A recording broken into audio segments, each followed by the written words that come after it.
Magagsa pa Pilipinas sa tuyan dagiti kang runa na damdamag diti PTV Cordillera. Madaan iti iconic convention center ti Biget para iti nagdudumang aktibidad ng more oray pa ilang ti pondo daytoy tapno manugyan ti proyekto. Report idanon ni Dante Gito. 2023 idinay anunsyo ti pan nakaipasdek ti Benguet Convention Center nga agbalin kas iconic facility. Iti disenyo daytoy maipakita tinabak na nga kultura ti Benguet. Agserbi kas income generating facility iti nagduduma a major events.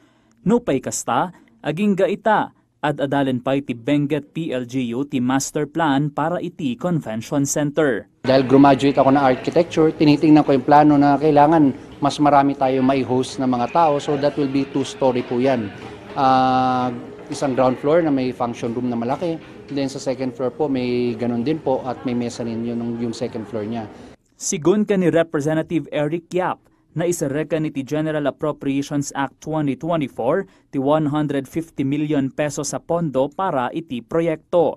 Maururay met ti kanayunan na 300 million pesos sa pondo, manipod ka ni Senator Sani Angara.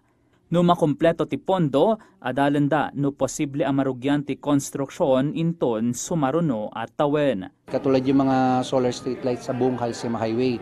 Kung makikita mo, malaking impact talaga sa mga motorista, sa mga taga rito rin sa atin, yung pagpapailaw ng Halsema Highway na solar. So marami pa po iba tayong priorities, then marami tayong naiikutan na lugar na talaga mahirap ang kalsada, so kailangan ko pong palagyan pa ng kalsada. Dante Gito, para iti Pambansang TV, iti Baro, a Pilipinas. Sa baling nga damag kay Lian, March 18 na barumanen a forest fire ti nagramaram iti paset ti Sangoki, Bontoc Mountain Province. Aging gaita, adda nagiti kamang ti Bureau of Fire Protection, barangay officials can volunteers iti lugar.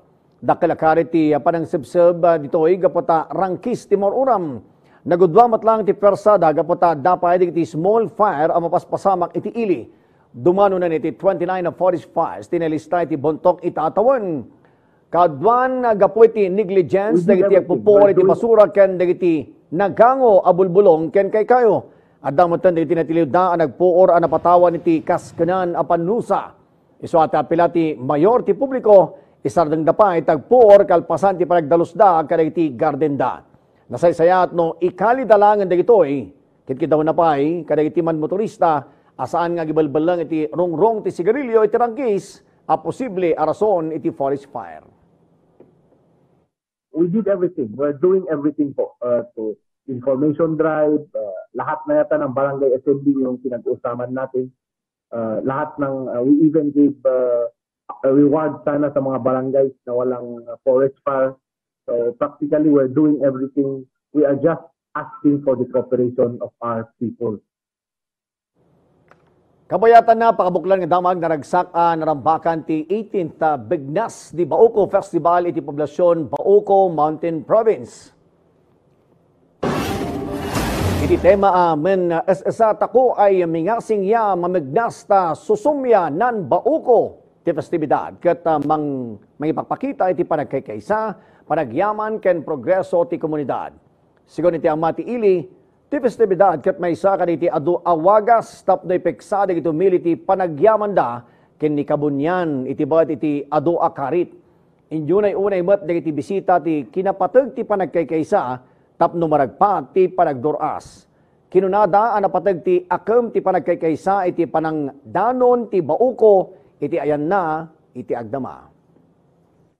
Let us honor our tradition and let us reaffirm our commitment to unity and solidarity. This is our opportunity to pass down the beauty of our custom to the younger generations, ensuring that our heritage continues to thrive. Para iti PTV Balita ngayon sa probinsya, siya ni Eddie Carta na imbag ngal daw.